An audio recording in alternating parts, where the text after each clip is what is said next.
You're listening to Affected by Altitude, a Colorado Rockies podcast for and by Rockies fans on Rocky Mountain Rooftop. Thank you for joining us as we discuss all things baseball and Colorado Rockies. Hello and welcome to Affected by Altitude, the Colorado Rockies podcast on Rocky Mountain Rooftop, a proud affiliate of Fans First Sports Network. I'm your host, Evan Lang, and with me today is, as always, Skyler Timmons. Skyler, it's been a couple weeks since we've done a show. Yeah, I went camping one week, so I was up in the mountains, and then you were sick, and I was off doing family stuff last week. So it's been a while since our trade show extravaganza. That was the last time we got together for a podcast. Yeah, I can't say I recommend getting sick in August. It's weird and unpleasant. Is there there's certain months when you think of getting sick, and August doesn't feel like one of those. And it's so weird because I had the chills so bad. I was freezing cold. It was 92 degrees outside, AC off, no fans on, completely bundled up, just freezing cold. It was the worst. Yeah, it's usually the winter months. Those are the months to get sick. Yeah, that's when you expect to get sick because, cold flu season and everything like that. Granted, now after the last couple of years, there really isn't a definite cold flu season anymore. People just get sick sometimes all the time. We notice more when people get sick. Well, and also it's also you see cold and flu out of season a little bit more now. Mm-hmm. Thanks a lot, COVID. Yeah, really just made things so awesome. That whole viral pandemic thing. That was great. Mm-hmm. Let's do that again. Let's absolutely not do that again. But yeah, so we've been off for about 2 weeks here. We last talked at the trade deadline. And, honestly, there's not been a ton to talk about up until recently either. The Rockies sort of started sputtering after coming back from the All-Star break relatively hotter than normal. And then, have looked a lot more like the Rockies we expect them to look. But it's not all bad at this point because the two major things that we've had happen since that trade deadline is that we've had two major returns of key players to the lineup. The first of which is Charles Cobb Blackmon, a.k.a. Mr. Chuck Nazty. And, yes. It's really great to have him back. He's been basically an immediate impact on the team. Even if we're not necessarily winning more games, you can tell that him being back in the lineup has been important. Yeah, you think of, as we've looked at what Charlie Blackmon means to the team. No, he's the Todd Helton of this generation, this version of the team the last few years. He's been the veteran, long-term guy with the organization. He's had success. He's the leader. He's the old guy of the group that's been around for a while, had a lot of success. And it's noticeable when you don't have him in the lineup. And he hasn't been the Chuck Nazty of old the last year or so, but it's still important to have him in there because he's still a veteran. He's still got a solid approach at the plate. He's exactly the type of guy you want in the lineup, that veteran presence. When we talk about the type of veterans you want in the lineup, you want a Charlie Blackmon more than a Jurickson Profar veteran in that lineup. And we'll talk about Profar later in the show. But his presence is missed. And he's that mentor to all these young guys. The team is younger now. After that trade deadline, they became one of the youngest position groups in all of baseball. So his presence is needed in that lineup, if nothing else, to be an example, a teacher, a mentor to these younger guys on the team. Yeah, and guys like Nolan Jones and Brenton Doyle have both pointed out how important it is to have a guy like Charlie Blackmon around and how much they learn from him being around. Mm-hmm. And, how hard he works, the habits that he's developed, his approach at the plate. Just, everything that he does is is something that can be an example for these younger guys. And like you said, this is a team that's gotten significantly younger after the trade deadline. Arguably should have gotten even more younger, but Jurickson Profar and Harold Castro are still here. But we've seen more regularly a lot more rookies in the lineup. Alaris Montero getting more playing time. Nolan Jones and Brenton Doyle and Ezekiel Tovar are all basically everyday starters. Michael Tolia has been getting more playing time as well. This is a young core that's going to keep getting younger.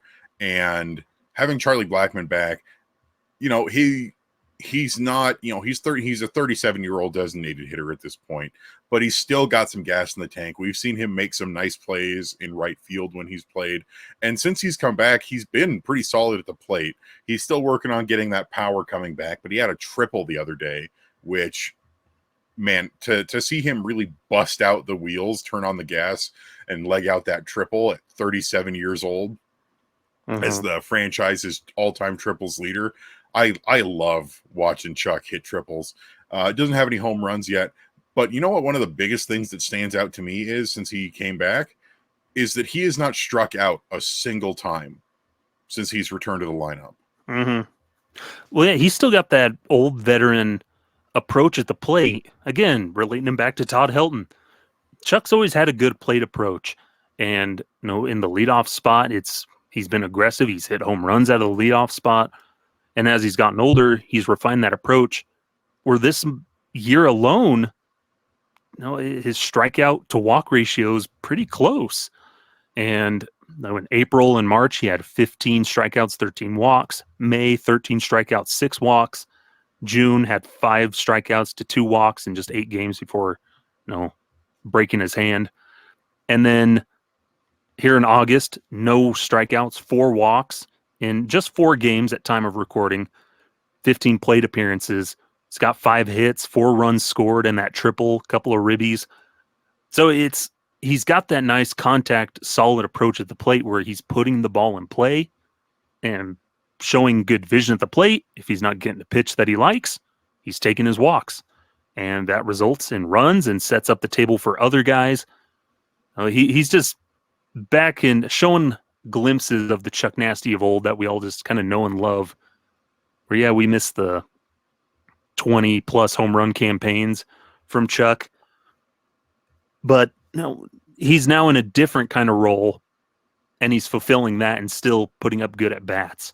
And that's really all you can ask for of your 37-year-old DH right fielder that, Bud Black saying he's looking a little spry out there still for running out a triple and played in the outfield recently and everything. So he's still got that gas in the tank, and that's what the team needs. And, the arguments of, well, what do you do with him after this season? Does he retire, or does he look to keep playing a little bit more? And what does that look like with everything, which we might be able to talk a little bit about. Yeah. So one of the things that, before we go into this next topic, one of the things that I want to bring up is that you've always had some people who are not big on that initial contract extension that Chuck signed back before the season in 2018, where he signed a 6-year, $108 million deal. And of course, he's in the last year of that contract now. And, I've seen some people in various places say, oh, well, why would you have signed at the time 32-year-old designated hitter to that kind of contract? And it misses the context of, at the time, Chuck wasn't just a 32-year-old DH. He was a 32-year-old center fielder, multiple-time All-Star, batting title champion, and fan favorite for the team. And sometimes you're going to give out a contract not based on the future, but on what that player has done for the team. And if you look at the last 6 seasons, with this last season included, I would definitely say that Chuck has earned this contract. He's been so important to this team, even as we've seen him sort of age out of regular outfielding duties on a day-to-day basis and become more of a designated hitter. We've also seen him become even more of the important veteran leader of this team. And what I think is going to be the question, and our own Renee Deckert on purplerow.com brought this up, is would you consider signing Charlie Blackmon to a 1-year deal for next season? Mm-hmm. You look back, I think the context here is what happened with Cargo in 2018, where there's question, his contract ended after 2017, and then you just kind of wondered what's going to happen with Cargo. Are they going to bring him back? He didn't have the best year in 2017. What do we do with him? And eventually they did, under the gun, like right into spring training, did reunite with Cargo for that final season with him in Colorado. And maybe we see that same kind of thing where, it's natural if Chuck doesn't retire, if he doesn't choose to retire, maybe he does. And you kind of look at it and try to figure something out. I don't know if you're not going to probably extend him a qualifying offer unless you really want to, just kind of as a reward. Like, Chuck, we want you back for just one more year. We'll pay you the whatever, $19 million or whatever the qualifying offer would be, and bring him back for one more season. Yeah. But I wouldn't mind it for him to come back when there's other things they could do, and people pounding the desk. You still need veterans on these kind of teams where you're going to be younger. Yeah, look at the team now. That's what you want, is more of these younger guys playing, but you still need the importance of a guy in the clubhouse, a veteran player like Charlie Blackmon, who has spent his career in Colorado. It's still important to keep him around so he can just teach them, continue to mentor, and kind of help them out in their journeys, and continue to help them crack what it's like to play in Colorado. And the thing I like about Charlie Blackmon is that he likes being here. Like, he wants to be here. We always joke about that. The other guy wants, but literally, like, Chuck wants to be here. He appreciates being with the Rockies, and has enjoyed his time here. And he was. I still think to myself that he was never going to ask for a trade. With the deadline, even with the injury, that kind of made that decision a lot easier. But if he wasn't injured, I really think that he wouldn't want to be traded really here. He was only really going to get traded if he asked for it. And I don't think he was going to ask for it. Like what we got at the tail end of Larry Walker's career. Yeah. And some other great Rockies. And that's another thing. I'll touch on this very briefly, because Larry Walker and Charlie Blackmon, while Chuck is probably not going to be a Hall of Famer, let's be blunt about that. What's important is that this team does try to do right by its lifetime superstars. And that's what they did with Larry Walker. People always talk about, the Rockies traded Larry Walker and they trade away all their best players. Larry was about Chuck's age. He was at the tail end of his career. He realized the team was getting younger and asked for a trade to get that one last shot at a ring before he retired. Mm-hmm. And the Rockies did right by him. And the Rockies did right by themselves, because they got the Cardinals to pay off the rest of his contract, and they sent Larry to a contributing team, and he would retire the next season. And there were no hard feelings about it. And I think it's the same thing, where the Rockies would not have traded Chuck unless Chuck said, all right, guys, I'm 37. I'm going to be 38 next year. Let me go get that one last ride. And so what I think there's about a 50-50 chance that he retires at the end of this season, because he's 37. He spent, unfortunately, a large chunk of the season on the injured list. Some of the Rockies broadcasters have been pointing out that he's been a little bit more taking it all in as he's been going around since he's come back. But if there's a chance to bring him back next year, I I would be absolutely down for it. Of even if it was the QO, like you said, of all right, Chuck, let's do your write off and let's do your last ride season, and really, really give it everything that we've got for you, and let you have your last hurrah. Mm-hmm. And that would be great because. And we make fun of, oh, this team, they love their veteranosity with guys like, Jose Iglesias last year, Jurickson Profar, Harold Castro.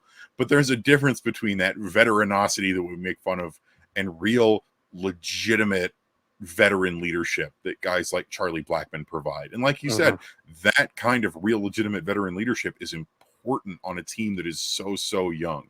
You need to have at least one guy there who has been around the block and can help mentor and shape these young players. And I think that needs to be Chuck. Yeah. If he does decide to not retire at the end of this season. Mm-hmm. Yeah, and you look over at the Arizona Diamondbacks, Evan Longoria. Did they really have any business getting old man Evan Longoria, to come be a third baseman, DH, just kind of fill and roll? No, but they're a very young team, and you bring in veteran leadership of good players, who've had a nice historical track record. You bring those guys in to help your next group of players, because coaches and managers, they can only do so much, but having that extra coaching support of guys like Charlie Blackmon go a long way. And yeah, you don't want to pay too much. Again, it just depends.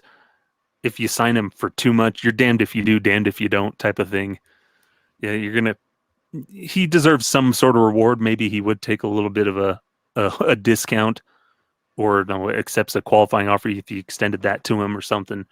But I like what he said. It would be nice to have him one more season and let that be the last hurrah. He announces, I'm going to retire after the season. This is my last season. And give fans and everybody a chance to come in and celebrate him, instead of things like when Todd Helton just randomly announces at the quietly on a weekend series in Arizona in August, I'm going to retire at the end of the season. No, a little more notice would be nice so fans could come and celebrate Chuck. Yeah.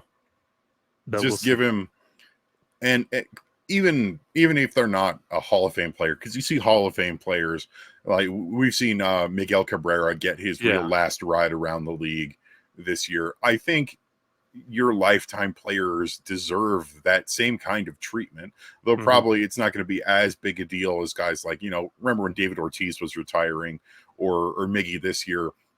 But, if this is the last hurrah for Charlie Blackmon this year, what makes me sad is that we didn't really get to treat it as his last ride and give him the celebration of his career that he deserves.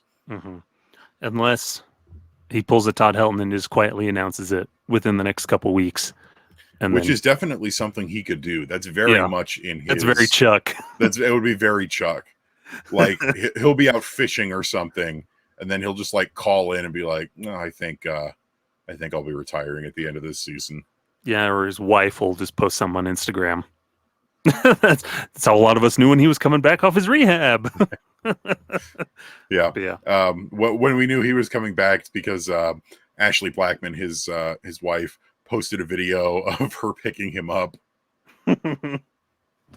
Yeah. So we love Chuck. Bottom line, it's good to see him back in the lineup. And if nothing else, hopefully to just finish the season strong and get that nice taste of finishing it out, whatever happens. Yeah.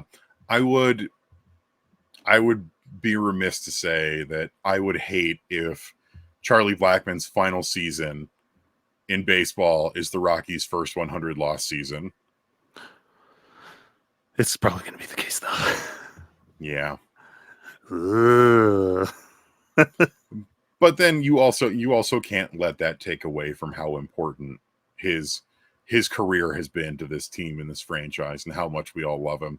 And I know that a lot of people say, oh, you should reserve retiring numbers for your guys who get into the Hall of Fame. No. I think it's only Rockies people that are thinking that, because you look at some of the other teams. The Mets retired Keith Hernandez's number. And he had some good seasons, but Keith Hernandez should be in the Hall of Fame. Yeah, but still, like that sentiment of if there's these really high bench, you should celebrate your player's history. You should look at the Yankees. The Yankees Yeah. retire everybody's number. I love Bernie Williams. There's no reason for Bernie Williams to have his number retired. But this guy sneezed while he was in a Yankees uniform. Let's retire his number. But Charlie Blackmon, I think the moment he retires, you put that number 19 up there on the rafters. Yeah, like don't do just like the ghost number retirement that has happened with number 5. You know, there's no reason anybody should ever wear 5 again. And if you're never going to hand it out, put it on the rafters. Especially these guys are never going to get into Hall of Fame, even though there should be a team Hall of Fame. But yeah, you know what the Arizona Diamondbacks just announced as part of their 25th anniversary season? A team Hall of Fame, one that the Marlins and the Rays also both have. And yet the Rockies, one of those 4 90s expansion teams, do not have a team Hall of Fame. Yeah. Weird. Yeah. Anyways. Retire number 19. When Chuck retires, that number's got to go up. He deserves that much. And a brand new 2004 Jeep Grand Cherokee. Now I think he finally has a new truck. No, you still give him, instead of a horse, you give him a 2000. We'll up it to a 2007 Jeep Grand Cherokee. But it's got to be either brand new or lightly used. Yeah. Or you replace all the parts so that it might as well be brand new. And what is it? What's the philosophical thought experiment? The ship, where if you have a ship and you slowly replace all the parts, is it the same ship or is it a different ship? The ship of Damocles or whatever, something like that. I don't know. I haven't seen WandaVision in a bit. I mean, it existed before WandaVision. Yeah, but that's where I heard it last. True, fair enough. Ship of it is the ship of Theseus paradox. That's right. Anyway, we're going to take a quick break. Both are the true Jeep Grand Cherokee. Well, when we get back, we'll continue to discuss the Jeep Grand Cherokee of Theseus. We're going to get philosophical. Talk a little bit of outfield defense. So hang tight and we'll be right back. Welcome back to Affected by Altitude. Evan and Skyler here with you, continuing to talk about your Colorado Rockies and something that we're going to get into now. You know, we were just talking about Charlie Blackmon, is the outfield defense. The outfield's really been taken over by rookies at this point, where your everyday starting outfield so far in August has largely been 3 rookies. It has been Nolan Jones, Brenton Doyle, and Michael Toglia. And occasionally you get Jurickson Profar out there. And Charlie Blackmon, for example, started in right field last night. But especially Nolan Jones and Brenton Doyle, they are everyday starters in the outfield now. And what's really been amazing to see is just what they have meant for the outfield defense. Because that's not something that we're particularly used to, especially recently, is quality, outstanding outfield defense. From multiple spots. And now we've got Nolan Jones and Brenton Doyle, who are both incredibly quick guys, Doyle a little faster than Jones, who both have incredibly strong arms and are both just playing really quality outfield defense. We were discussing the fact that, you know, Brenton Doyle, a rookie, could be in the Gold Glove conversation for his contributions in center field. Doyle is tied for the highest fielded run value in all of baseball at 14. He has one of the highest defensive runs saved across all outfielders in Major League Baseball with 11. He's been fantastic. And then you have guys like Nolan Jones. Nolan Jones is up there in terms of defensive runs saved with 6, and he is tied for the second in the National League with outfield assists with 10. And he's only started 50 games in the outfield compared to, you know, we're 120 plus games into the season right now. So he's competing with guys who've been playing all year.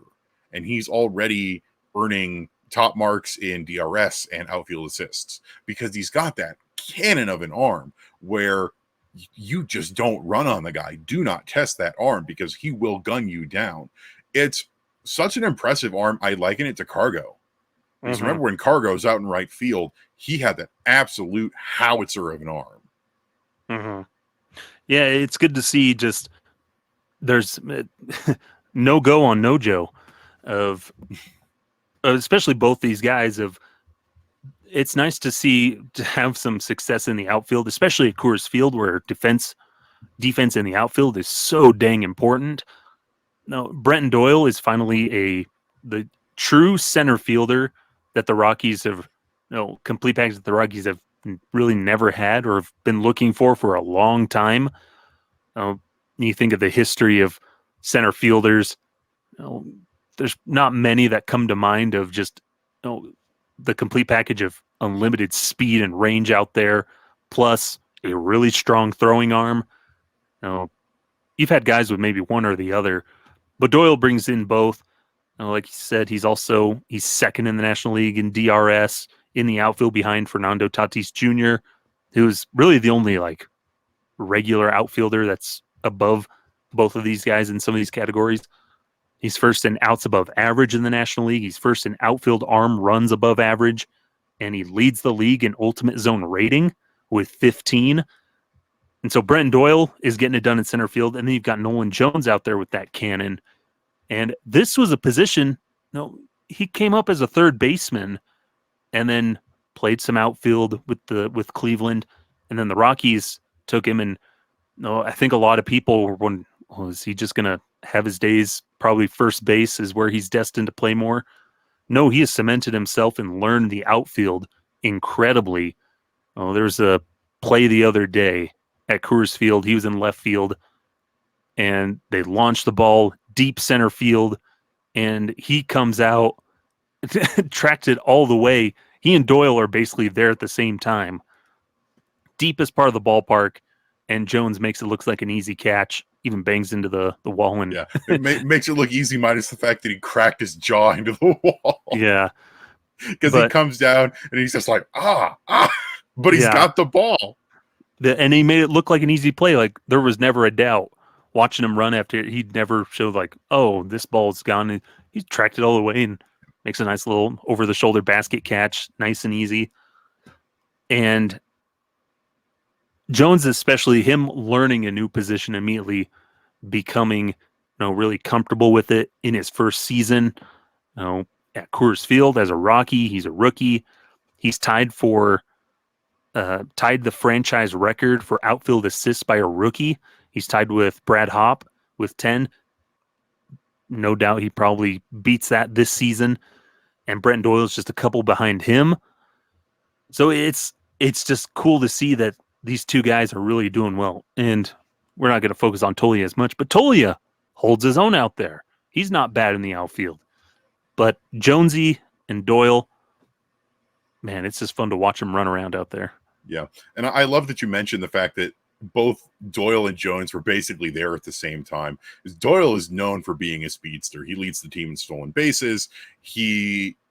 One of his primary tools is how quick and rangy he is. Nolan Jones is deceptively fast for a guy his size. He's a big guy. He used to be a hockey player. And like you said, he was brought up as corner infield. And now you look at him having learned right field and left field and occasionally even center field. He can play it. And it would be such a waste to slap him at first base.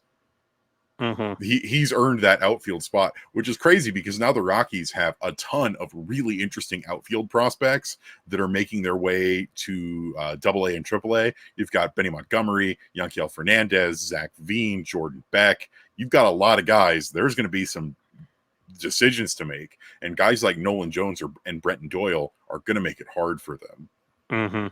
And you combine the fact with they both have Doyle is still working on his bat. His bat is always something that's needed to work, but we've seen the flashes of what he can do. The fact that he's got 8 home runs, and we have the potential to have 3 rookies on this team with 10 plus home runs before the season's over. but they've both been just so good. And they're so much fun to watch, and they always do something noteworthy every game. Doyle's always making some kind of crazy diving catch, and if he's not crushing the ball, I believe Jones has some of the most deep home runs in the league this year. Mm-hmm. He's doing something impressive in the outfield as well.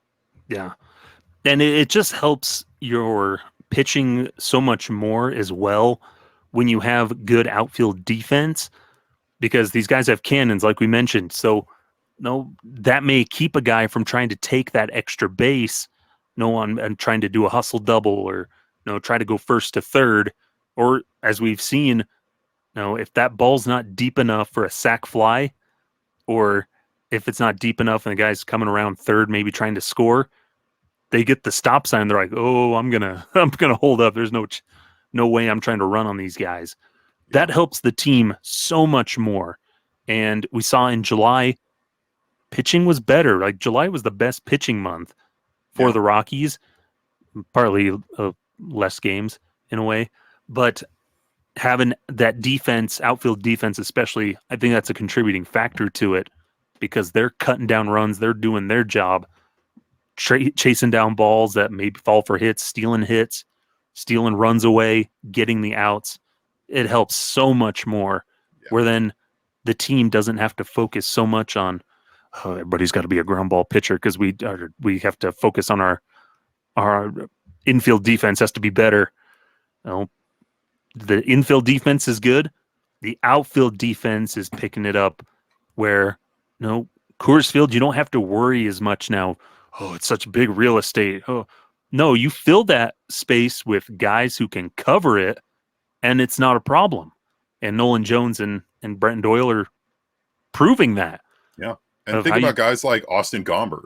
Gomber is a majority fly ball pitcher, and he's looked really good over the last couple months. And a big part of that, in addition to him being more confident and pitching better, is that he can let hitters hit the ball into the air, like he is more prone to do is with his pitching arsenal, because there are guys in the outfield who are going to be able to track it down. Mm-hmm.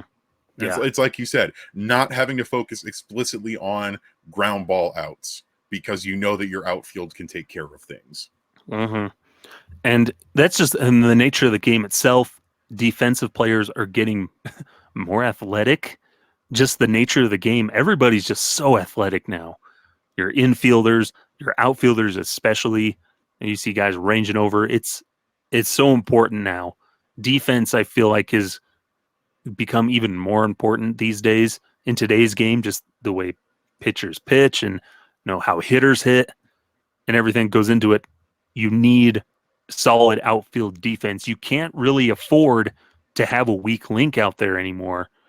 And we'll talk about one of those weak links again. We keep alluding to it. Foreshadowing. But then, Evan, this makes me think, this kind of that next conversation we had talked about, of what do you do with Chris Bryant when he's ready to come back, because they say he's going to play again this year. What do you do with him? Because his outfield defense hasn't been great, and that partly too because of just his body hasn't been up to it or something, and just him naturally getting older thing. But his defense hasn't been great, and so it makes you wonder, what do they do with him? Because he's kind of a waste out there in right field. His bat's still good at times, but his defense, what do you do with him? And there's the talk of moving him to first base. I would much rather have Jones or Tolia out there in right field than I would Chris Bryant at this point. And that's not necessarily a knock on KB. Mm-hmm. But it just is a fact that his outfield defense, when he has played this year, has been bad. In 404 innings in the outfield, he's got a -8 DRS. That's pretty bad. And, his bat can make up for it, but in statistics that value defense as a total player package, it drags him down so much. Like, you look at Chris Bryant's WAR, and he's got negative WAR this season. And I think first base is not an unlikely destination for him. It's an easier position to learn for guys who have lots of different fielding experience, especially if you're KB, who's played the other corner. And his actual glove work is not that bad.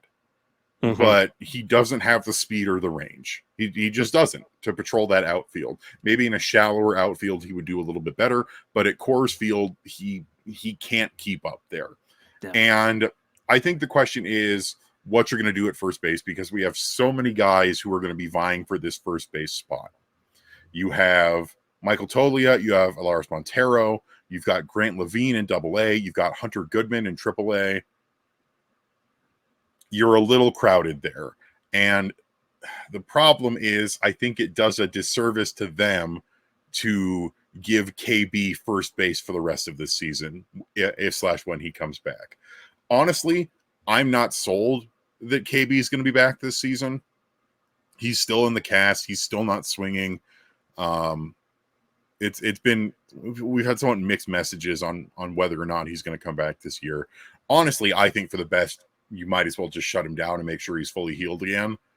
But if you do bring him back, then you can cycle him in at first base and as the designated hitter, and then occasionally in the outfield like you do with Charlie Blackmon. Mm-hmm. Because at this point, you need to keep doing what they've been doing, and they've been doing a good job at this for the most part, is the rookies are in and the rookies are getting reps. Alaris Montero has been getting more reps. Michael Toglia has been getting more reps.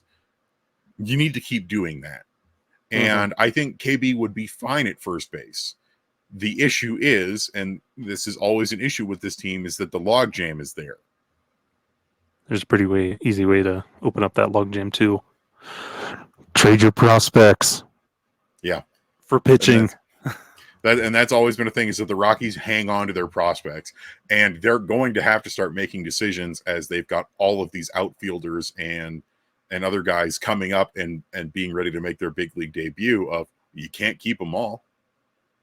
You can't have 7 or 8 outfielders on a roster. I mean, I'm sure the Rockies would love to, considering their history of having way too many outfielders on the roster, but you just have to start making these decisions. And, KB's not going anywhere. With that contract, he's basically immovable. And with his recent injury history, it'll be even harder.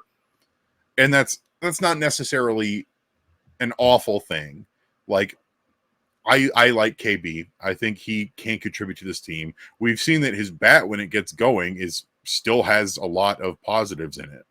But you just need to find a way where you're minimizing his negative defensive impact. And if that's first base, great, but then you have to figure out what you're doing with Montero and Toglia. Mm-hmm. Well, and also moving him to first base, a little easier on the body. You're not having to do as much at first base. Your arm, you're not throwing as much. That protects your shoulder. Not having to move around as much. That saves the legs. Yeah, maybe the back. Well, the back hasn't been a problem this season, but it can help out quite a bit, and you can play a little bit more banged up there at first. So it's, maybe some injuries you can rest a little bit easier, still play, but not have to worry about some injuries as much.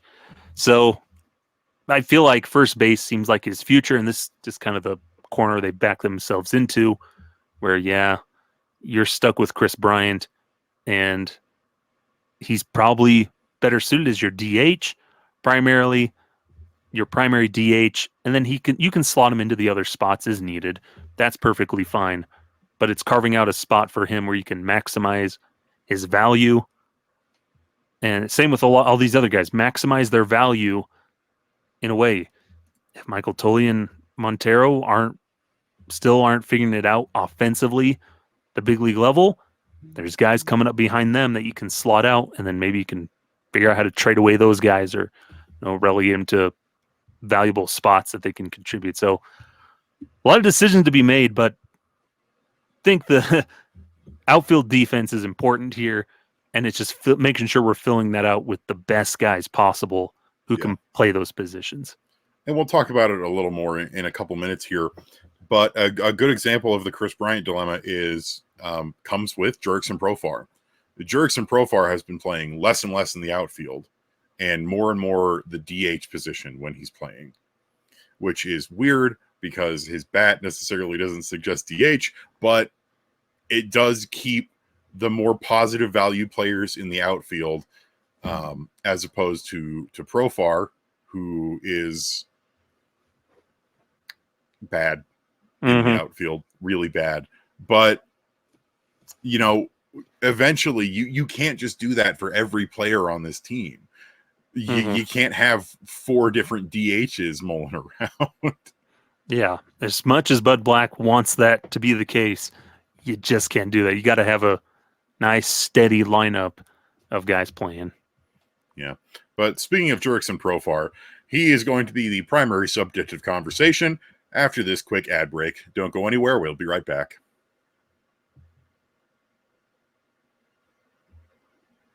What's an ad that you remember from your childhood, Skyler?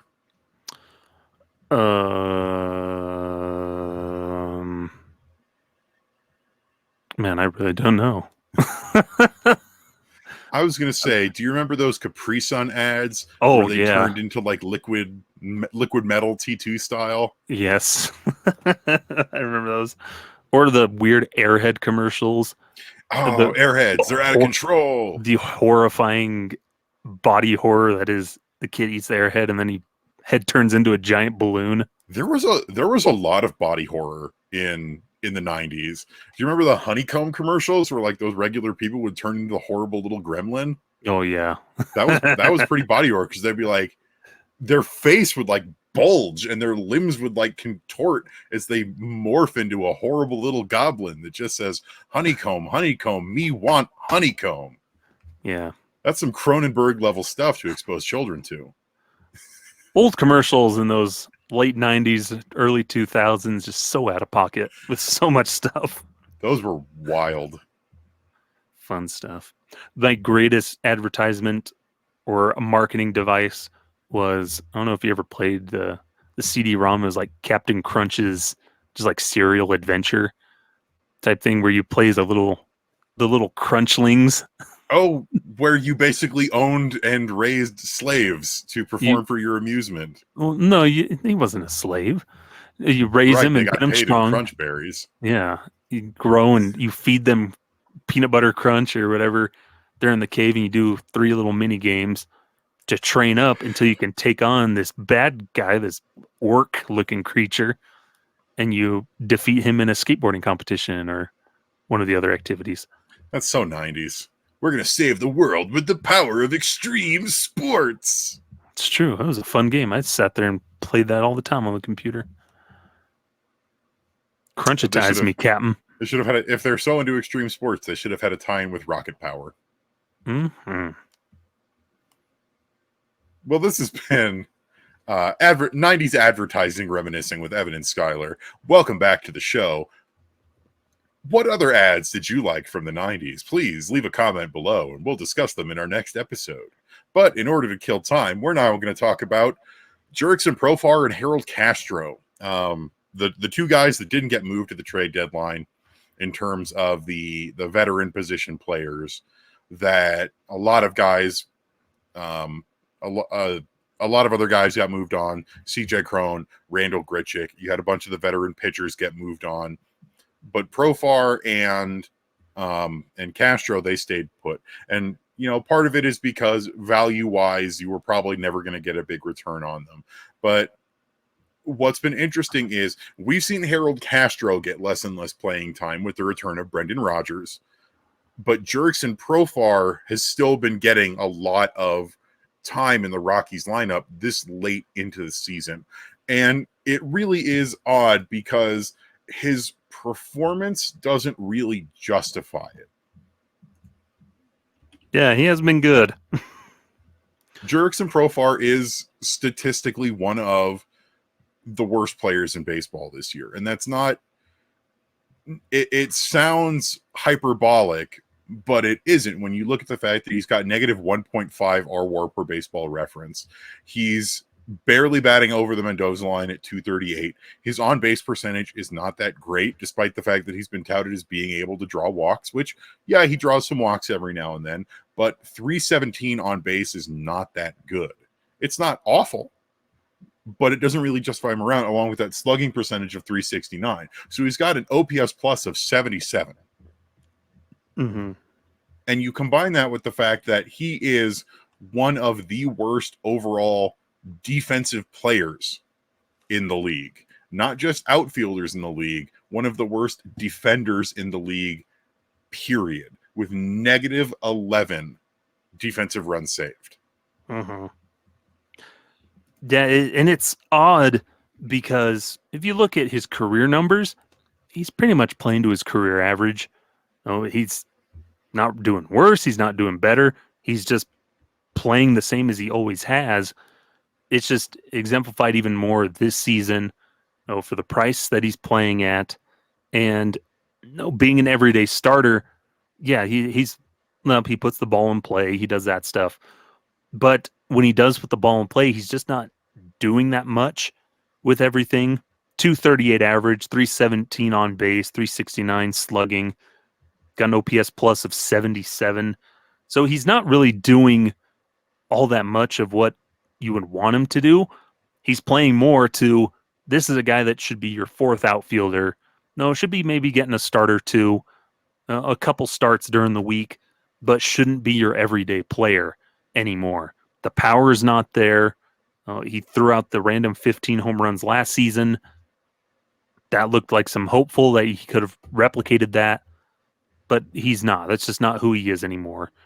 It's more and more that those 20 home run seasons in Texas and Oakland were flukes, as well as the 15 home runs last season.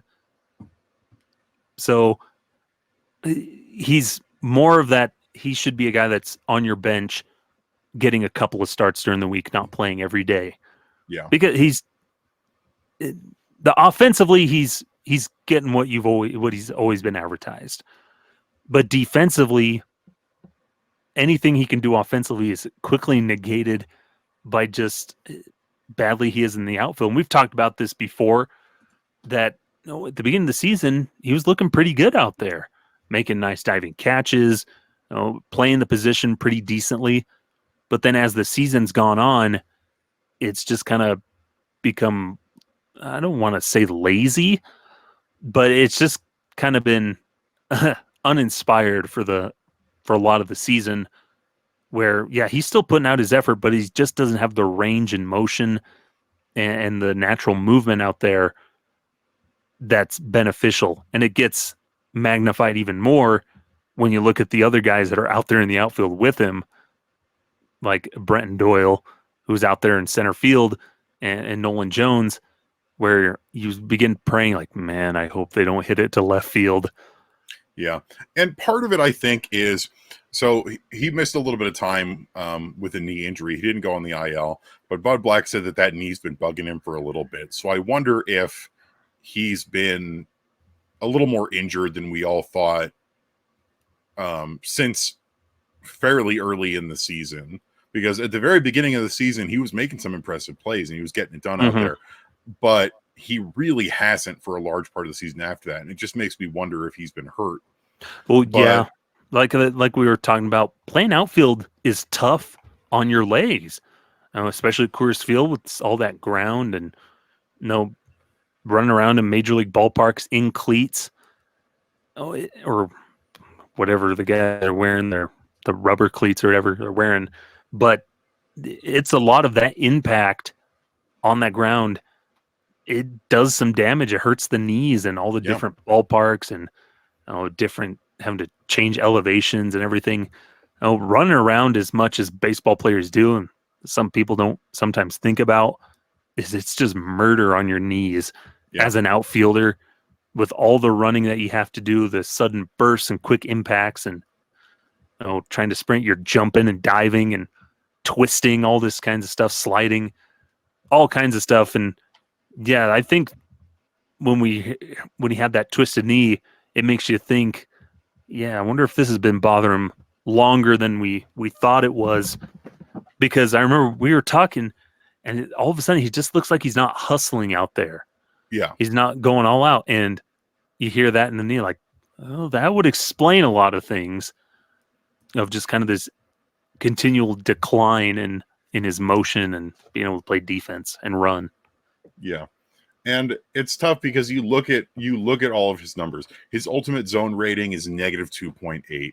He's got one of the worst outs above average in the league with negative 12.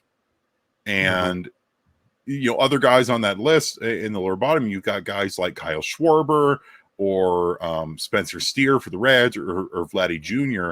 And the difference with them is that they make up for their bad defense with their batting prowess. Schwarber's going to hit Schwar bombs. Vladdy Jr. is going to tank some balls. And yeah, Profar's got 8 home runs this year, which is more honestly than I expected of him at this point in his career. But offensively, he can't justify that. And it's the same as, so they've taken him largely out of the outfield recently and having him play DH, but his numbers aren't good enough to have him regularly play DH either. And I think part of it is the Rockies don't want to look silly because they gave him a lot of money. They paid him, it started at $7.75 million, and I believe he had some incentives that vested that made him being paid something like $8.75 million. That's a lot for a 1-year rental for a player of Profar's caliber. And I think the Rockies don't want to look silly of, well, we paid this guy all this money and we don't want to DFA him. But at this point in the season, that might be the best thing to do. Yeah. Because you look silly anyway. You already look silly because you did pay him all that money. So you might as well just not fall into the sunk cost fallacy of it. And, I like Jurickson Profar, the person. He seems like a great guy, always really, really positive. The happiest man in baseball. Happiest man in baseball. But the happiest man in baseball is not what you need right now on this team. And not what you need to be getting regular at-bats and regular playing time. And I'm fine with Profar if he has to finish out the season with the team. Strictly a clubhouse thing, and I'm sure all the guys like having him around and everything. And it's just unfortunate that coming off that season he had last year, and he bet on himself, and the Rockies took the bait out of desperation of we gotta sign this, we gotta sign somebody, and we like Profar and what he can offer. And we both liked the signing at the beginning of the season, and it just hasn't panned out, and we haven't gotten probably the higher hopes. I think we got exactly Profar. We got the Profar that has always been and always will be. And so the Rockies might have gotten bamboozled out of desperation. But think about, and we talked about this when the signing happened. Think about the situation that the Rockies were in when they brought in Profar. Brendan Rodgers was hurt and potentially going to miss the entire season. Sean Bouchard, who was supposed to be competing for that starting left field spot, got hurt and was expected to miss the entire season. And we had other injuries. We were having to move Chris Bryant to right field. We were having to do some shuffling around. And I think it was, like you said, it was a desperation move of, we need a guy now. Yeah, because Nolan Jones and Michael Toglia were striking out so much. But now we get to this point in the season, both Sean Bouchard and Brendan Rodgers are back playing. Sean Bouchard has been activated off the IL and optioned to AAA Albuquerque. Brendan Rodgers is back being the everyday starting second baseman. Guys like Brenton Doyle and Nolan Jones have cemented outfield spots. So unfortunately, that renders Profar and the need for Profar obsolete. Yeah. And so we'll see what happens coming into September with him, because there's guys knocking on the door that are really worth a look to get a leg up for 2024. His name is Hunter Goodman. And he will not stop hitting home runs. Yeah. He can't stop dancing. Guys like that are knocking on the door, getting ready, that are worth a look at the big league level, in left field, especially, you find yourself with guys like Profar, maybe running out of time, maybe time to just come loose, or maybe that knee gets twisted again enough where, hey, he can't really play anymore. We need to put him on the injured list for the rest of the season. Yeah. We call that the Jose Iglesias effect. Well, that was what was frustrating with, we called up Cole Tucker, and Cole Tucker really didn't get a lot of playing time after being called up. Instead, Profar getting a decent amount of playing time. And then when Profar got hurt and didn't get added to the injured list and they had to reactivate Charlie Blackmon, they designated Tucker for assignment. And I was happy that he cleared waivers and he made it back to Albuquerque. But you have a guy like Tucker who's 26, 27 and has far more value and could be far more interesting to be playing out there than guys like Profar. It was so frustrating to watch Tucker get designated for assignment when he's been excellent in AAA Albuquerque this year, so deserving of an actual extended chance. Well, yeah, and he didn't get it. Yeah, and it goes along with, Profar. I didn't expect it, but Harold Castro, like, you could have cut him loose because Cole Tucker fills that spot, one at a cheaper price in a way, but also just adds more defensively with being a switch hitter, and he does what Harold Castro is supposed to do, of being hit and Harold. And Harold Castro has done that this season a bit, 260 something average, not inspiring, but doesn't walk, strikes out, and isn't that good defensively, has never really been highly rated as a defensive player. But Cole Tucker this season, really good defensively at multiple positions, both middle infield. He can play first base, play any of the outfield spots, specifically center field, speedy out there. And then as a switch hitter, does what Profar can't really, and he's a solid approach, both sides of the plate, put the ball in play, and he walks. Like this season, looking at his AAA numbers, dude was walking a ton. A nice K to walk ratio. Everything that you would want out of a utility bench guy, in Cole Tucker, something that Harold Castro's not providing really. And Harold Castro is getting called in those moments to pinch hit that you'd rather have a guy like Brenton Doyle taking anyway. Yeah. Or if you had to, you're calling in Cole Tucker, who can draw a walk or can put the bat on the ball and get on base. So it's just a weird scenario that the Rockies were committed to Profar and Castro and are choosing them over guys that can legitimately improve your ball club, but you're sticking with the other guys for sentimental reasons. Yeah. And Castro as well. Castro's got a negative 1.2 RWAR this year. And then you've got Profar's negative 1.5. Those two alone are dragging down this team's overall wins above replacement by a comical degree. But, at the very least, I will say, bat-wise, Castro has more lived up to a veteran minimum contract this year than Profar has with his $8+ million. But Castro's still getting paid like $1 million still this season. Yeah. And it's just, there really isn't a place for either of them on this team right now, especially with Brendan Rodgers back, and Castro really isn't that playing. Castro has just been frustratingly siphoning clutch at bats from rookies who I'd much rather see get that experience. Yeah, like in the month of September, do we want Harold Castro getting more at bats, or do we want to see Coco Montez come back up and get reps? Do we want to see Aaron Schunk come up and get some reps? Yes. Get some guys some looks. Hunter Goodman coming up. Yes. Some other guys down there in AAA that are escaping mind. Sean Bouchard to come back up. Yes. And finish the season on the big league roster. Do we want to see who else is there in AAA? Jimmy Herron or Daniel Montano, or there's so many guys that you want to see get looks, but there's all kinds of roster consideration stuff. We don't want to start their clock early type stuff, but there's decision to be made, and Harold Castro and Jurickson Profar, they were good signings to start with. I don't think we don't argue that, but as time has gone on, they've become less and less valuable on the team.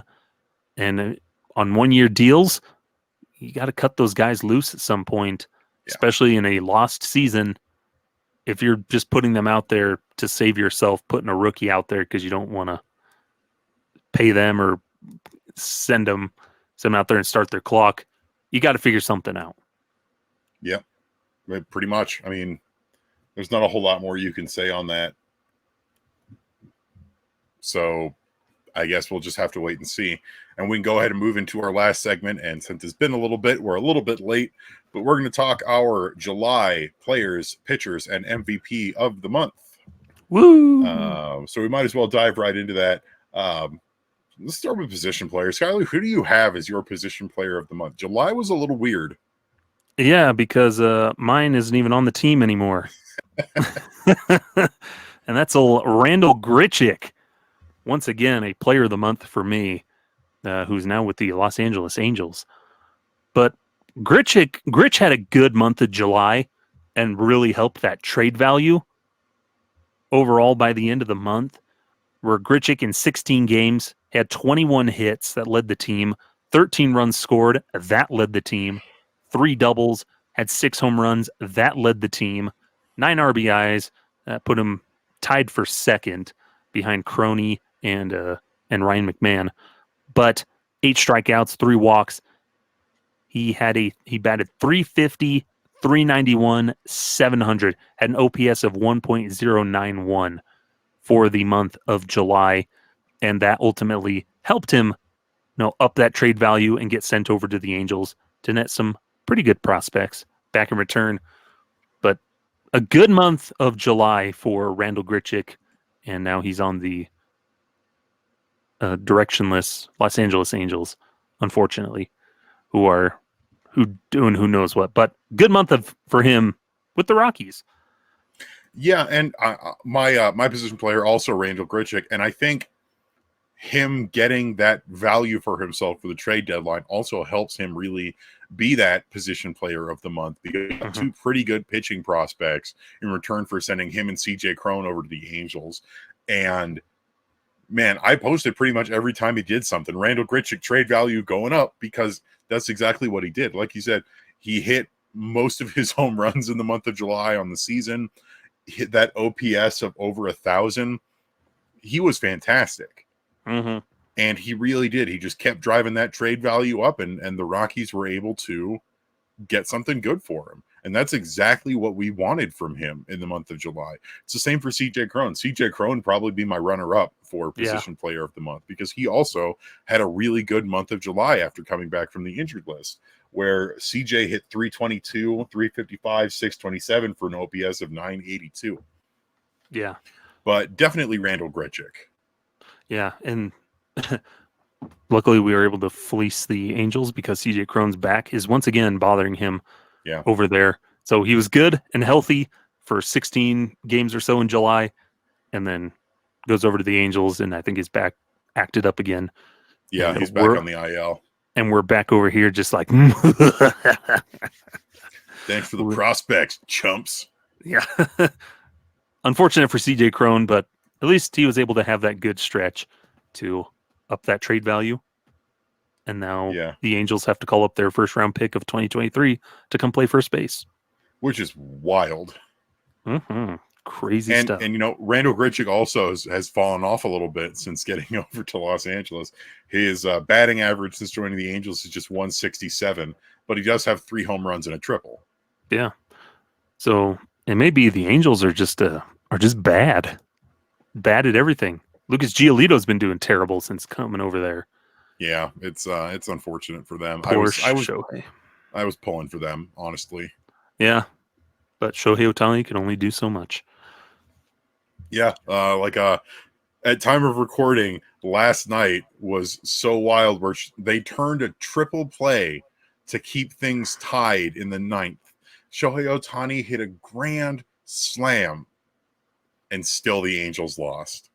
Like, Mm-hmm. I know people are maybe getting a little tired of hearing that Tungsten Armo Doyle joke, but it proves evergreen, unfortunately, for the Los Angeles Angels. Mm-hmm. Awful. Yeah. Anyways. Then for pitcher of the month, Skyler, I think you'll probably agree with me on this, where I'm going with Austin Gomber as our pitcher of the month. Yes, that is the correct answer. Gomber has really turned it around into, you remember in the second half of 2021 when we first brought in Austin Gomber and he was pitching really, really well. It's looking like he's finally back to that point. And you can look at July as really a turnaround point. He had 5 starts, had an ERA of 3 over 30 innings, gave up 3 home runs, which is not that bad considering he's a fly ball pitcher. 17 strikeouts to just 2 walks with a whip of 1.10. Now, that opposing batting average against of 277, little high, not that awful, but it shows that he's not that people are getting on base, but it's not a deal breaker for him, that he can keep things going and not allow things to get out of hand. Mm-hmm. And in a time where this rotation has really struggled with injuries and with performance, Gomber flipping that switch is something that we really, really both wanted and needed to see. Yeah. In the month of July, had 6 innings in all 5 of his starts that month. 4 out of the 5 were quality starts. The only one was on July 19th against Houston. He gave up 4 runs on 8 hits, but still pitched 6 innings, had 5 strikeouts. He went 4 consecutive starts in July without issuing a walk. Just 2 walks in the month of July, issued 2 on July 31st against the Padres, but no walks, which was huge for him. That was something that he'd been struggling with all season. And home runs, no problem. Strikeouts, he's had those tick up a little bit more. And we've talked about this ever since when he kind of came out and admitted about like the anxieties and struggles he had been having mentally. And ever since he had that conversation, like talked about that, I think a switch has flipped and he's gone back to being our most reliable starter. He has been the surviving member of the opening day rotation that really hasn't missed any time. He's stayed in there. He's pitching games, and July was just really the epitome of what Gomber can do and be a reliable starter. Yeah, his last start against the Diamondbacks on August 16th was pretty ugly. 6 runs on 7 hits in August. But we're not talking about August. We're talking about July. And he was solid last month, and he's continued it into August until that most recent start. Well, and honestly, though, the Diamondbacks are a good team. They may have been faltering after the All-Star break, but they're still a good team with a lot of talent. Against the Rockies. Playing against them in Coors Field in August, sometimes damage is going to happen. But you should take a look at his 2 games before that game in August, where he only gave up 2 earned runs in 5 innings against the Dodgers at Dodger Stadium, and he blanked the Cardinals for 6 innings in St. Louis. Mm-hmm. But for July, he was just so good. And you can't even fault him for those 4 runs in 6 innings against Houston because it's the Astros. The Astros are good. We know they're good. Yeah. And still limiting them to 4 runs at Coors Field, he kept them in that game. So good stuff for him. Yeah, I am really happy with Gomber. And I hope he continue to pitch well, because you think about where he was at earlier in the season, where his ERA for a while was like over 7. Yeah. And even coming into July, his ERA was high 6. And he's gotten that thing all the way down now to 5.5, which is a lower mark for him this season. And you just really like to see it. He's a good guy, and you like to see him succeed. And you also like to know that one of the last remaining pieces that we have of the Nolan Arenado trade is actually performing. Mm-hmm. Yeah, it was like that thing where out of like the Tulowitzki and Arenado trades, Austin Gomber has contributed the most WAR to the team. Yep. Yeah, good for him. I've always liked Gomber, and it's good to see him coming back into his own and just pitching with confidence. Yeah, and the everything. great Gambito. Yes, the Wombo Gombo combo. Blake Street Gomber. Gumbo. Gumbology, the study of gumbo. Yes. Who would you say your MVP is between the two? Austin Gomber, because with a pitching rotation that's in tatters and an offense that's been kind of bad, he has just been solid and goes out there and has been giving the team the best chance to win and keeping the team in it. And yeah, he's been doing it. Yeah, I agree. I honorable mention for Grichuk for MVP just because he was such a big part of that trade that got us two pretty great prospects. But yeah, Austin Gomber, I think I agree with you there. It's weird having pitchers be our MVPs more so this year. Well, it's been a mixed bag. It's been a strange season, and it's going to keep being a strange season. And we appreciate you listening to us here on Affected by Altitude, despite the 2-week hiatus and the unfortunate nature of the Colorado Rockies. But I think that's going to about do it for us this week. Skyler, where can the folks find you at on the socials? You can find me on X. X Twitter. The site formerly known as Twitter. At sideline_crowd. That's primarily where you'll find me now until that ship finally goes down. And then you can go find me on Blue Sky or Threads, but still over there. You can't block me now, so take that. Writing Wednesday Rock Piles. You can also find every Rocky ever. Brand new episode recently put up this last Wednesday, talking about the Jamies that have played for the Rockies. Jamie Wright, Jamie Carroll, and the fountain of youth himself, Jamie Moyer. It was a fun little episode with my brother. And then find me writing those Wednesday Rock Piles and look for us trying to write more over at Fans First Sports Network on their website, writing more articles, trying to get more content out there that may not always be about the Rockies, but more often than not, it probably will. But yeah, fun stuff.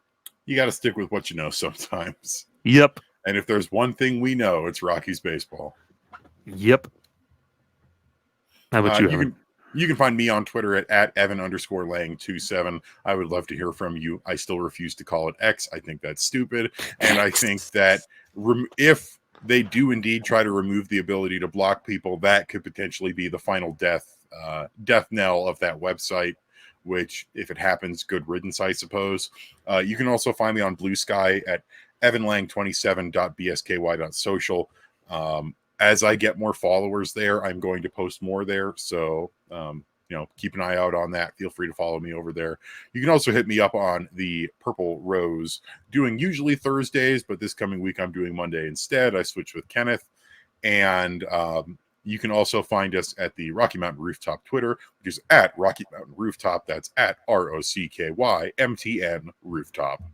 Also, in the coming week, after you hear this, look for a fun little interview we'll be doing with Stephen Rice, the play-by-play voice of the Fresno Grizzlies, the Rockies low-A affiliate. Looking forward to that. Unfortunately, Evan won't be able to join us. Yeah, just time-wise and everything.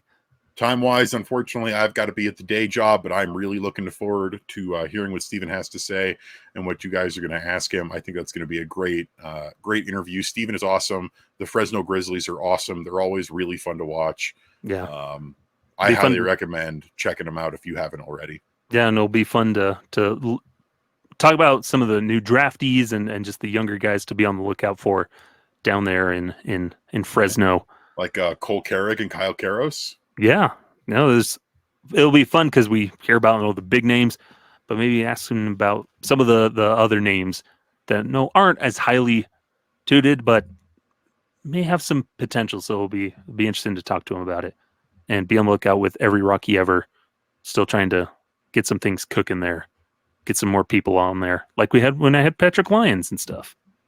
Yeah, and we definitely want to try and get more guests on as we go. And we will always make sure to announce things, keep you posted on our social media accounts as well. Mm-hmm. But thank you so much for listening. That's going to about do it for us today. Skyler, how about you? Hit him with it. Farewell. Thanks, everybody.